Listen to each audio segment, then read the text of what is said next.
The speaker is Bryan Kaye.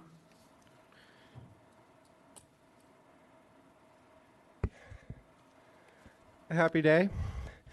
In honor of the cameraman, I rode my bike not all the way here, but just from the parking, which is still a couple hundred yards.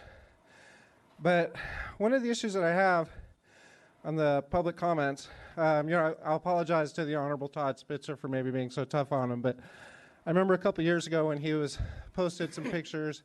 He's wearing a mask. This is before COVID, and he's remodeling the bedroom for his daughter. So he's wanting to make his home, his life, and he's protecting his health so that it'll be a safer world for his daughter in the future. And that's something that's part of why I come and speak each time. One of the issues that I'm going to bring up is the drug testing. You've allowed the labs, and I apologize, I'm not coming up with the name of the lab right now, but you allow the labs to create their own levels to decide whether somebody passes or fails. AverHealth skirts the issue in that they allowed positive drug tests even when they aren't positive. So there's federal guidelines, there's state guidelines on these testing, and the Board of Supervisors has allowed AverHealth to create their own standards and violating people who are on probation.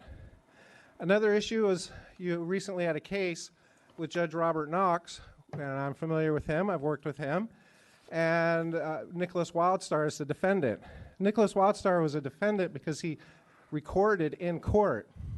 Amazingly, one of the deputy sheriffs who was there recorded in court and testified to recording in court. Yet that deputy sheriff didn't face any criminal prosecution for his recording in court. The deputy sheriffs were asked if they would be able to arrest a judge for violating the law.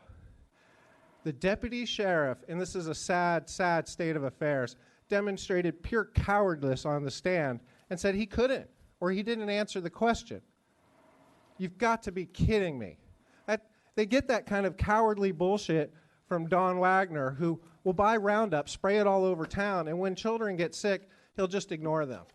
He'll send people to court and to jail, but he won't have the courage to face them and look them in the eye. You know, I remember El Cid, learning about El Cid, the great king, and how he went into battle even though he was practically dead. That's courage. I don't see any courage up there from the four of you. I see you running and hiding. You know, again, I rode a bike partway here today in solidarity of the cameraman who used to ride his bike to the Anaheim City Councils. He's a young man. He wants to see America, and he wants to live a healthier future, and he wants to make sure that people like Andrew Doe's daughters live a healthier future and a healthier community. Same for you, Don Wagner. Your two daughters, they deserve a healthier community. Happy day. No further speakers, Mr. Chairman.